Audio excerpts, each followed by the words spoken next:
Hello बच्चों, कैसे हो? उम्मीद है सभी अच्छे ही होंगे। वैसे छुट्टियां चालू हो चुकी हैं, शिक्षण संस्थाएं सभी बंद हो चुकी हैं, प्रैक्टिकल एग्ज़ाम आपके खिसक चुके हैं। पढ़ने वाले बच्चों के लिए तो नुकसान हो ही गया है। वो तो उम्मीद कर रहे थे कि प्रैक्टिकल एग्ज़ाम और बोर्ड एग्ज़ाम जल्दी से जल्दी कंप्लीट हो जाएं, लेकिन मौज मस्ती वाले बच्चों के लिए तो उत्सव से कम नहीं है ये टाइम। उन्हें तो मज़ा करने के लिए टाइम मिल गया है। चलो, जो भी है ठीक है, तैयारी तो करनी ही है। जून में एग्ज़ाम होना अभी तय है। तो अब हम स्टार्ट कर रहे हैं प्रश्न बैंक को सॉल्व करना। इसमें अप्रॉक्सीमेट आपके 300 से 350 क्वेश्चन है, उनको अपन एक सीरीज के माध्यम से सॉल्व करना स्टार्ट करेंगे और समथिंग 10-15 वीडियो बनाएंगे छोटी छोटी, उनमें अपन इसको पूरा सॉल्व कर लेंगे। देखो, प्रश्न बैंक चालू कर रहे हैं अपन 12th क्लास की, जिसका पहला क्वेश्चन है, निम्न में से हाइड्रोजन बंध युक्त आणविक ठोस है।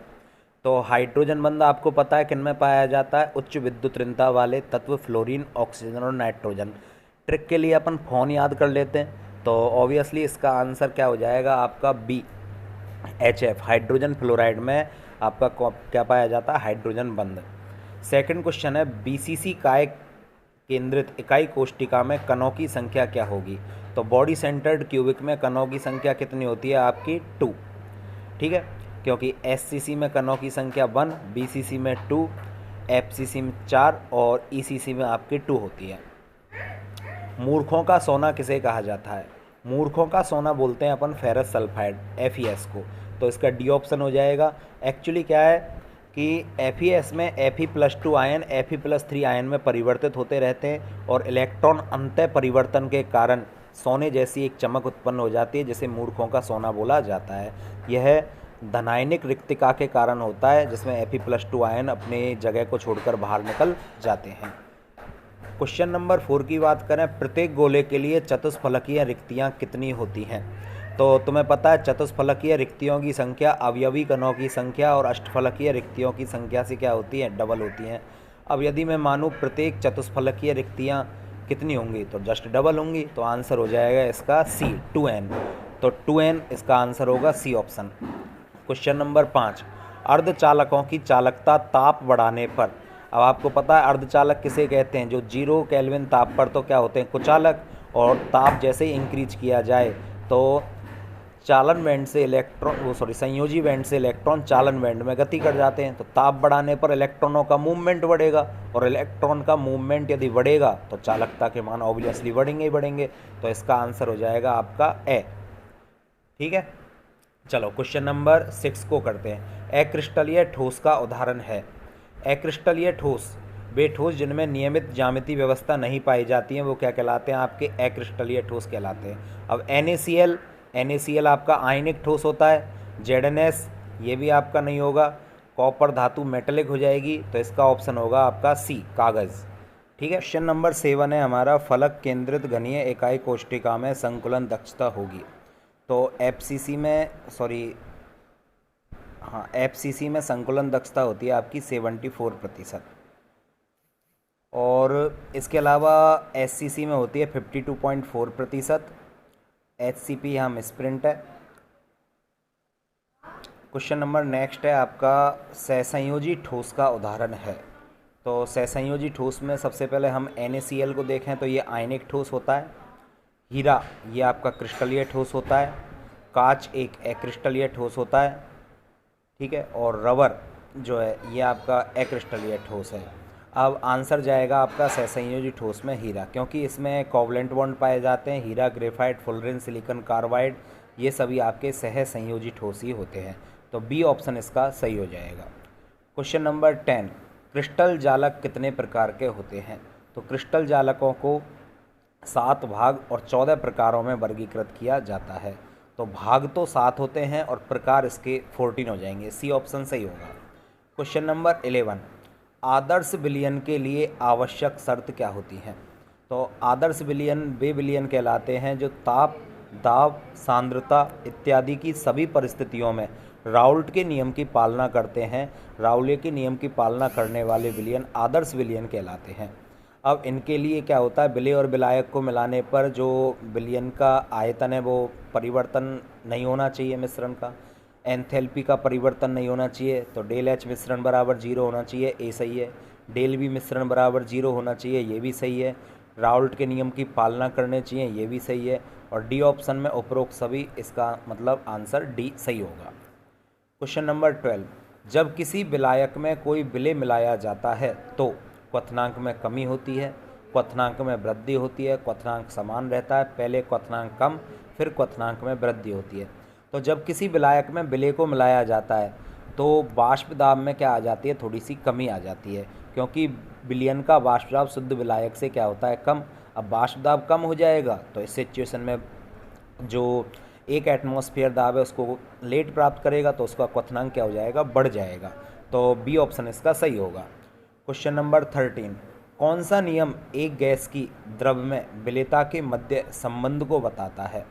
तो हेनरी का नियम गैसों की द्रवों में विलेयता को बताता है कि यदि दाब बढ़ाकर गैसों को मिलाया जाए वाटर के अंदर तो गैसों की जो विलेयता होती है वो दाब के समानुपाती होती है।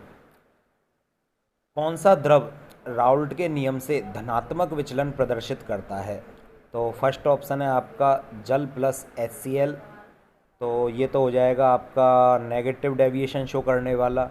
नंबर 2 पर बेंजीन प्लस क्लोरोफॉर्म, तो बेंजीन प्लस क्लोरोफॉर्म ये भी आपका नेगेटिव डेविएशन हो जाएगा। बेंजीन प्लस मेथेनॉल, हाँ ये आपका पॉजिटिव डेविएशन होगा। और जल प्लस HNO3 ये भी नेगेटिव डेविएशन होगा। तो सी ऑप्शन इसका सही है, ये धनात्मक विचलन दर्शाएगा, benzene plus methanol. Question number 16, दो द्रवों का विलयन जो संगठन में परिवर्तन के बिना एक निश्चित ताप पर आश्रित होता है क्या कहलाता है? तो ऐसे विलयन को हम स्थिर क्वाथी मिश्रण के नाम से जानते हैं, तो इसका डी ऑप्शन सही हो जाएगा। अब संतृप्त विलयन क्या होता है? जब विलायक के अंदर विलेय की अधिकतम मात्रा को मिलाया जाता है तो बनने वाला विलयन आपका सैचुरेटेड सॉल्यूशन कहलाता है। आदर्श विलयन जो ताप, दाब, सांद्रता इत्यादि की सभी परिस्थितियों में राउल्ट के नियम की पालना करता है, वो आदर्श विलयन कहलाता है। और असंतृप्त विलयन विलायक के अंदर विलेय की मात्रा आवश्यकता से कम या अधिक हो तो वो आपका अनसैचुरेटेड सॉल्यूशन कहलाता है। क्वेश्चन नंबर 17, 25 ग्राम शर्करा को जल में घोलकर 250 ml विलयन बनाया गया, इस विलयन का भार आयतन प्रतिशत क्या होगा? तो ये पूछ रहा है आपका भार आयतन यानी कि W/B। अब आपको पता है W/B क्या होता है, तो W तो होता है ग्राम में, तो 25 ग्राम, अपॉन में B आयतन दे रखा है हमें कितना यहाँ पर 250, तो 25/250 इंटू परसेंटेज का मतलब 100, तो 25/250 गुना 100, ये आ जाएगा आपका 10%। तो ए ऑप्शन इसका सही हो जाएगा। ठीक है, क्वेश्चन नंबर 19 की बात करते हैं। Zn+2/Zn E0 सेल का मान दे रखा है 0.76 वोल्ट तथा Cu+2 से Cu E0 सेल 0.34 वोल्ट से बने एक गैल्वेनिक सेल का EMF क्या होगा? अब इसका आंसर तो हम डायरेक्ट वैसे दे सकते हैं क्योंकि गैल्वेनिक सेल के इलेक्ट्रोमोटिव फोर्स यानी EMF का मान 1.10 वोल्ट होता है, तो इसका आंसर तो आपका सी हो जाएगा। क्वेश्चन नंबर नेक्स्ट है आपका, मानक हाइड्रोजन इलेक्ट्रोड का इलेक्ट्रोड विभव क्या होता है? तो बिल्कुल सिंपल आंसर होगा इसका 0.0 वोल्ट, बी ऑप्शन इसका सही हो जाएगा। नेक्स्ट क्वेश्चन देखते हैं, गैल्वेनिक सेल के लिए कौन सा कथन सत्य नहीं है? तो गैल्वेनिक सेल के लिए एनोड ऋणावेशित होता है, ये बात तो सही है, एनोड नेगेटिव चार्ज लिए होता है यहाँ पर। कैथोड धनावेशित होता है, ये बात भी बिल्कुल सही है। एनोड पर अपचयन होता है, तो ये बात यहाँ पर गलत है क्योंकि एनोड पर हमेशा ऑक्सीडेशन होता है। ठीक है, तो सी ऑप्शन इसका गलत हो जाएगा और डी ऑप्शन ऑब्वियसली सही है, तो सी ऑप्शन यहाँ पर सही हो जाएगा। बाकी के ए, बी और डी ऑप्शन यहाँ पर सत्य कथन है और सी ऑप्शन जो है वो गलत है। ठीक है, आंसर सी होगा। नेक्स्ट क्वेश्चन, इलेक्ट्रोड अभिक्रिया Mn+N electron is equal to M के लिए नैनसर्ड समीकरण है।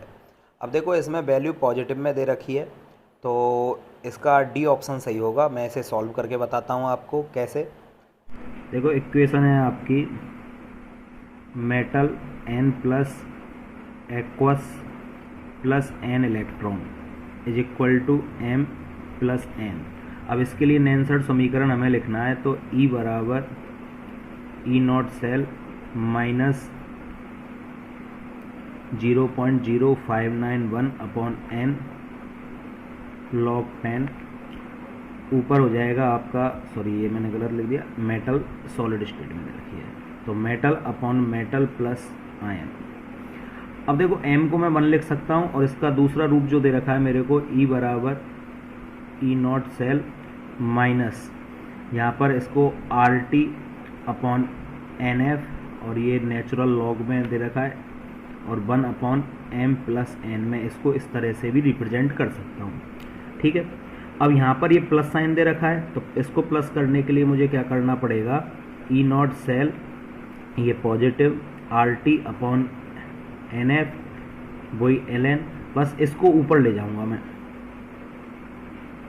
तो ये आपका डी ऑप्शन यहाँ पर क्या हो जाएगा, सही हो जाएगा। ठीक है, पर जंग लगने से रोकने का सर्वोत्तम उपाय है, तो इसका आंसर हो जाएगा आपका गैल्वनीकरण, ये सबसे बढ़िया उपाय होता है। नेक्स्ट क्वेश्चन है H2 plus Cl2 is equal to 2HCl कौन सी कोटि की अभिक्रिया होगी, तो ये आपकी शून्य कोटि की अभिक्रिया होती है सनलाइट की प्रेजेंस में होकर। प्रथम कोटि अभिक्रिया के लिए वेग स्थिरांक k की इकाई क्या होगी, तो इसके लिए एक सिंपल सा फॉर्मूला हम यूज में लेते हैं, मोल लीटर इनवर्स की power 1 minus n second inverse, जहाँ n होती है अभिक्रिया की कोटि। अब ये कह रहा है प्रथम कोटि, तो n का मान हो जाएगा 1, तो mole litre inverse 1 minus 1 second inverse, तो इसका आंसर हो जाएगा सेकेंड इनवर्स, डी ऑप्शन सही है।